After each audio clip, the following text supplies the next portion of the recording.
بصیر تو تھی، انہیں نظر تو تھی لیکن بصیرت نہیں تھی. وہ آنکھوں سے دیکھ تو لیتے تھے لیکن اس کے آگے جو چیز ہے سمجھنے کی، وہ سمجھ کا استعمال نہیں کرتے تھے. اللہ رب العزت نے کہا ایسے لوگوں کو تم سمجھا نہیں سکتے.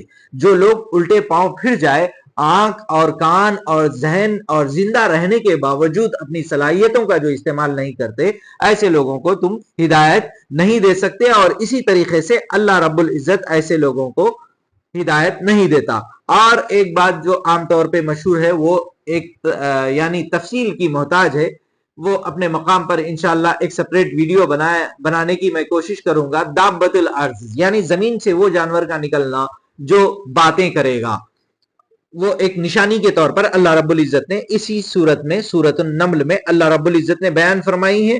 اور اسی طریقے سے قیامت کی ہولناکیاں قسم قسم کے یعنی عذاب، اور کس طریقے سے قیامت کا منظر ہوگا، اور اس وقت نیکی کرنے والوں کو نیکیوں کو بڑھا کر دیا جائے گا، اور اسی طریقے سے جو برائی کریں گے انہیں بدی کا انجام بھی ملے گا. اور اللہ رب العزت آخر میں نبی اکرم صلی اللہ علیہ وسلم کے زبانی سے یہ بات فرماتے ہیں کہ مجھے تو حکم ہوا ہے کہ میں ایک اللہ کی فرما برداری کروں. جو تم پیش کر رہے ہو اللہ کے علاوہ، اس کا تو مجھے حکم نہیں ہے. اور مجھے تو حکم ہوا ہے کہ میں قرآن کو تمہارے سامنے پیش کروں اور قرآن ہی کو تمہارے سامنے سناتے رہوں، اور جو تم کر رہے ہو اللہ اس سے غافل نہیں ہے. یہ تھا سورہ نمل کا مختصر خلاصہ. اور اس کے بعد آئیے سورہ قصص. اب سورہ قصص بڑی ہی اہم سورت ہے، سورہ نمبر 28 ہے قرآن کریم کی. عزیزان محترم، قصص کا معنی ہوتا ہے سٹوریز. قصہ سنگولر ہو گیا، قصص پلورل ہو گیا. اب اس میں کون سے لوگوں کے قصے ہیں؟ موسیٰ علیہ السلام اور فرعون کا جو قوم کا قصہ ہے وہ ایک ہی قصہ ہوگا، لیکن اس میں فرعون کے ساتھ ساتھ حامان بھی ہے اور قارون بھی ہے. عزیزان محترم، یہ تین چیزوں کو آپ سمجھیے اور آج کی تاریخ پہ اور زمانے کی قدیم تاریخ کا بھی مطالعہ کیجئے تو یہ تین قوتیں ہمیشہ سامنے آئے گی. فرعون ایک پاور فل یعنی ایک لیڈر کی حیثیت سے، پولیٹیشین کی حیثیت سے، بادشاہ کی حیثیت سے، اور حامان جو ہے وہ ایک انٹلیکٹ کی حیثیت سے فرعون کا ایڈوائزر رہتا ہے، وہ فرعون کا وزیر کے طور پہ اس کا بیان ہوا ہے. اور یہ جو قارون ہے یہ فینانشل پاور یعنی فینانس، کیپٹل جسے ہم کہہ سکتے ہیں نا، کیپٹلسٹ. یہ قارون کا خزانہ، اس کے بارے میں آتا ہے کہ اتنی اسے دولت دی تھی کہ اس کی چابیوں کو اٹھانے کے لیے بھی ایک ٹیم ہوا کرتی تھی، یعنی کہ اتنا اس کے پاس اتنا ویلدی. یہ تینوں کا کمبینیشن ہمیشہ ملے گا جب عوام کو بیوقوف بنانا ہو یا پھر عوام کے اوپر ایک غلط چیز کے ذریعے سے حکومت کرنا ہو، تو یہ تینوں کی سانٹھ گانٹھ ہمیشہ رہے گی. یہ تاریخ میں بھی پہلے بھی ہوا تھا، آج بھی ہوا ہے اور آگے بھی ایسا ہوگا. اور اسی کے یہی لوگ رہیں گے انٹلیکٹس. اسی طریقے سے انٹلیکٹس یعنی اپنے ذہن کا غلط طریقے سے استعمال کرنے والا حامان، اور فرعون جابر صرف اسے حکومت سے مطلب رہے گا اور اس کے لیے وہ کچھ بھی کرے گا.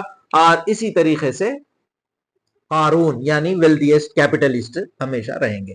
تو آئیے یہ سورہ قصص میں اللہ رب العزت پہلے ہی شروع ہوئی میں بتاتے ہیں کہ آؤ ہم تمہیں سناتے ہیں سورہ قصص میں فرعون کا قصہ. اور اللہ فرماتے ہیں، بالکل غور سے سنیے گا عزیزان محترم، وَنُرِيدُ أَن نَّمُنَّ عَلَى الَّذِينَ اسْتُضْعِفُوا فِي الْأَرْضِ وَنَجْعَلَهُمْ أَئِمَّةً وَنَجْعَلُهُمُ الْوَارِثِينَ وَنُمَكِّنَ لَهُمْ فِي الْأَرْضِ وَنُرِيَ فِرْعَوْنَ وَهَامَانَ وَجُنُودَهُمَا كَانُوا خَاطِئِينَ. کانو ما يحذرون، معاف کیجئے گا، دوسری جگہ کانو خاطئین ہے، یہاں پہ وجنودہما منہم ما کانو یحذرون. اللہ فرماتے ہیں کہ ہمارا ارادہ تھا وَنُرِيدُ أَن نَّمُنَّ عَلَى الَّذِينَ اسْتُضْعِفُوا فِي الْأَرْضِ، کہ جو لوگ ستائے گئے ہیں زمین میں، جن کے ساتھ ظلم ہوا ہے، ان کو اللہ رب العزت نوازنا چاہتے ہیں، ان کا ارادہ ہے. اور نجعلہم ائمۃ ونجعلہم الوارثین، لیڈرشپ دینا چاہ رہے اللہ رب العزت. یہ کیوں لیڈرشپ دینا چاہ رہے؟ سورہ اعراف میں ہمیں ذکر ملتا ہے کہ انہوں نے صبر کیا. کون صبر کیے؟ بنو اسرائیل. بنو اسرائیل کو فرعون سے لیڈرشپ منتقل ہونے کا ارادہ اللہ رب العزت یہاں بیان فرماتے ہیں، اور انہی میں وارث اور ان کے وارثوں کو بھی زمین میں یعنی لیڈرشپ دینے کا اور مزہ چکانا چاہتے ہیں. وَنُمَكِّنُ، اسٹیبلٹی دینا چاہ رہے ہیں زمین میں. نُمَكِّنُ فِي الْأَرْضِ وَنُرِيَ فِرْعَوْنَ وَحَامَانَ، اور فرعون اور حامان کو ان کا حشر بتانا چاہتے ہیں. تو یہ مقصد اللہ رب العزت سورہ قصص میں بیان فرماتے ہیں۔ اب اس کے بعد اللہ رب العزت قصہ بیان فرماتے ہیں موسیٰ علیہ السلام کی پیدائش سے لے کر فرعون کی نجات تک کا واقعہ، موٹا موٹا یعنی اوور ویو، کس طریقے سے موسیٰ علیہ السلام کی والدہ کو الہام کیا جاتا ہے کہ اس بچے کو کیسے سمندر میں ایک یعنی صندوق میں رکھ دیا جائے، اور دل کو یہ تسلی دی جاتی ہے کہ ہم ہی اسے واپس لائیں گے۔ اور سورت کے آخری میں بھی ایک بہت بڑا جملہ حضور صلی اللہ علیہ وسلم کو بھی اسی طریقے سے تسلی دیتے ہیں کہ جس طریقے سے یہ قرآن کو نازل کرنے سے کوئی نہیں روک سکا، اسی طریقے سے تم مکہ کو جب مکے میں بھی تمہیں آنے سے کوئی نہیں روک سکتا۔ آئیے بڑی تیزی کے ساتھ ہم چلتے ہیں۔ موسیٰ علیہ السلام کے قصے کو اللہ تعالیٰ نے کس خوبصورتی کے ساتھ بیان فرمایا ہے۔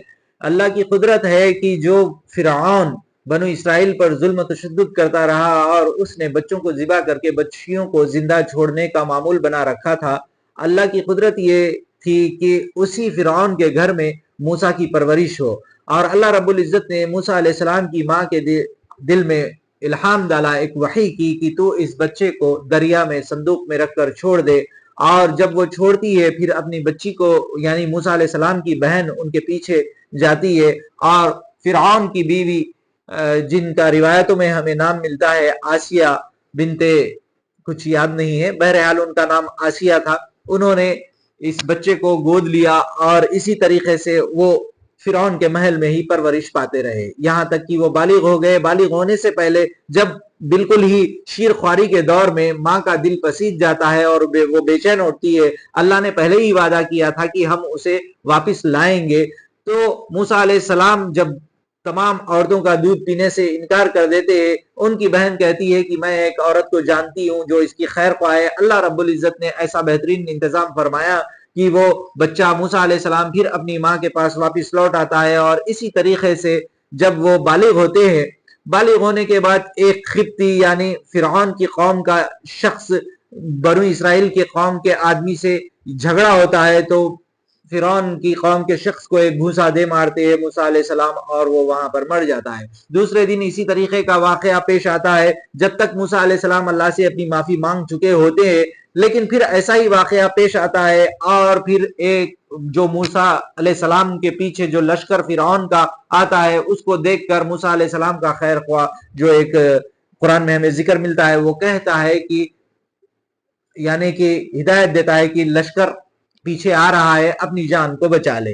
اللہ کی طرف سے حکم ہوتا ہے ہجرت کا، وہ مدین کی طرف جاتے ہیں، وہاں جا کر دیکھتے ہیں بڑی بے بسی میں بیٹھ جاتے ہیں، اللہ سے دعا کرتے ہیں۔ اسی درمیان میں وہ دیکھتے ہیں کہ دو خواتین کھڑی ہوئی ہے اپنی بکریوں کو پانی پلوانے کے لیے، لیکن کنویں کا پانی وہ پلا نہیں سکتی کیونکہ ان کا باپ ضعیف تھا، پوچھنے پر پتہ چلتا ہے۔ موسیٰ علیہ السلام ان کی مدد کرتے ہیں، وہ جا کر یہی ذکر اپنے والد سے کرتے ہیں، اور بعد میں ایک لڑکی آتی ہے بہن ان میں سے آ کے قالت احداہما یا ابت، اور جب وہ واپس جاتے ہیں، واپس جانے کے بعد سارا قصہ سناتے ہیں لڑکیوں کے باپ سے، تو لڑکیوں کا باپ روایت میں آتا ہے کہ وہ بھی نبی تھے، انہیں تسلی دیتے ہیں کہ اللہ رب العزت تمہیں کوئی راستہ نکالے گا، نجات دلائے گا ان معاملوں سے۔ تو ایک لڑکی کہہ اٹھتی ہے کہ یا ابت استاجرہ ان خیر من استاجرت القوی الامین، اے ابو جان ہم انہیں اجرت پر رکھ لے تو شاید یہ بہتر ہے، یہ قوی بھی ہے، مضبوط بھی ہے، اور مضبوط ہونے کے ساتھ ساتھ سب سے بڑی صفت جو اللہ کے نزدیک مطلوب ہے۔ اور یہاں پر ایک باریک اشارہ بھی ہے کہ کس طریقے سے وہ لڑکیاں بھی ذہین کی اور ان کا انتخاب کتنا اعلیٰ تھا۔ وہ کہتی ہے کہ یہ امین بھی ہے، امانت دار بھی ہے۔ اس سے ہمیں پتہ چلتا ہے کہ راستے کے درمیان میں بھی جو دوسری روایتوں میں ہمیں ملتا ہے اور دوسری آسمانی کتابوں میں بھی ملتا ہے، موسیٰ علیہ السلام کی حیا کا ذکر۔ اب یہاں پر لڑکیوں کے والد یہ چاہتے ہیں کہ کیوں نہ نکاح کر دیا جائے، اور وہ شرط رکھتے ہیں کچھ سال خدمت کی، 8 سال یا 10 سال کا آپشن، اور جب وہ نکاح ہو جاتا ہے اور اسی طریقے سے وہاں پر انہیں رہنے کی رہائش اور پناہ مل جاتی ہے۔ ایک مدت گزر جانے کے بعد جب وہ واپس ہوتے ہیں مدین سے مصر کی طرف، تو وہاں پر اللہ رب العزت کی طرف سے انہیں معجزات بھی ملتے ہیں اور نبوت بھی ملتی ہے، اور اس طریقے سے انہیں ایک ذمہ داری بھی یہ ملتی ہے کہ فرعون کے پاس جا کر اللہ کے دین کی دعوت پیش کرے، وہ بڑا سرکش اور باغی ہو گیا ہے۔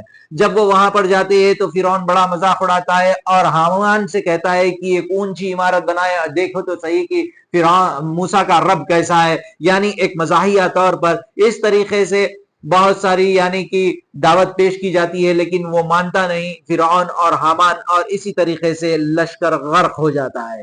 اور یہاں پر پھر قارون کا بھی ذکر ہمیں اس صورت میں ملتا ہے کہ اس کی شان و شوکت کا یہ عالم تھا کہ اس کے خزانہ، جیسا آج بھی ہم سنتے ہیں نا کہ قارون کا خزانہ، کیوں؟ کیونکہ قرآن میں اس کا ذکر اس طریقے سے ملتا ہے کہ اس کی چابیوں کو اٹھانے کے لیے ایک جتھا یعنی ایک گروپ کی ضرورت پڑتی تھی، اتنی وزندار تو محض اس کی چابیاں تھی، تو خزانے کا عالم کا اندازہ آپ لگائیے۔ اس کی شان و شوکت کو دیکھ کر دنیا پرست لوگ یہ یعنی کہ یہ خواہش کرتے تھے کہ زندگی ہو تو اس کے جیسی ہو۔ دوسری طرف ان لوگوں کا بھی ذکر ہے جو یہ دیکھ کر اللہ سے پناہ چاہتے تھے کہ اللہ رب العزت ان کے اندر صبر کی وہ دعا کرتے تھے، اور دنیا تو بس ایک عارضی چیز ہے، اس طریقے کی باتیں ہمیں ملتی ہے۔ اور وہ بھی جو قارون تھا وہ بھی اپنے ظام میں مبتلا ہو گیا، اور وہ یہ کہنے لگا کہ اللہ کا رحم فضل کچھ بھی نہیں ہے، بس اپنی صلاحیت اور اپنی خوبی پر وہ اترانے لگا، اور اس پر بھی ایسا عذاب آیا کہ سارا کا سارا مال اور ساری کے سارے لشکر اس کا بھی دفن ہو گیا۔ تو عزیزان محترم، یہ تھا۔ اس کے بعد اللہ رب العزت اس قصے میں موسیٰ علیہ السلام کے ذریعے حضور اکرم صلی اللہ علیہ وسلم کو تسلی دے رہے ہیں کہ بڑے بڑے یعنی تونگر اس دنیا میں گزرے، اور اس طریقے سے بڑے بڑے لوگوں کی بادشاہی چلی، جو تم اترا رہے ہو۔ قریش کے سرداروں کو بھی یہ دعوت دی گئی ہے کہ اس کی کوئی حیثیت نہیں، اور اسی طریقے سے ہجرت کرنے کی جو نوبت آ رہی ہے اس پر بھی اللہ رب العزت انہیں یہ تسلی دیتے ہیں کہ وعدہ ہے تم سے کہ جس اللہ نے قرآن نازل فرمائی ہے، تمام تر مخالفتوں کے باوجود وہ اللہ تمہیں واپس بھی لائے گا اس مکہ میں عزت کے ساتھ۔ اس طریقے کے مفہوم میں ہمیں بات ملتی ہے۔ تو عزیزان محترم، یہ تھا سورہ قصص کا مختصر سا واقعہ، جس میں یہ بتایا گیا ہے کہ اللہ رب العزت حق کا ساتھ دیتے ہیں اور گھبرانے کی کوئی ضرورت نہیں۔ اس طریقے کی بات ہمیں سورہ قصص سے نصیحت کے طور پر ملتی ہے، اللہ کے نبی کو تسلی بھی ملتی ہے۔ اب آئیے آخری سورت سورہ عنکبوت جو اس پارے میں ہے، اس کا مختصر سا حصہ ہمیں ملتا ہے۔ اس میں بھی بہت سی چیزیں وہی ہے، لیکن ایک بڑی اہم آیت جو ہم اکثر سنتے ہیں کہ اللہ تعالیٰ نے تم نے یہ کیا سمجھ رکھا ہے کہ کیا تم یہ کہہ دو گے کہ ہم ایمان لائے ہیں اور تم بخشے جاؤ گے یا چھوڑ دیے جاؤ گے؟ نہیں، آزمائش ہوگی، ضرور ہوگی۔ پچھلے قوموں کی بھی آزمائش ہوئی ہے اور تمہیں بھی آزمائش ہوگی۔ ٹیسٹ اینڈ ٹرائلز، یہ اللہ رب العزت کی سنت ہے۔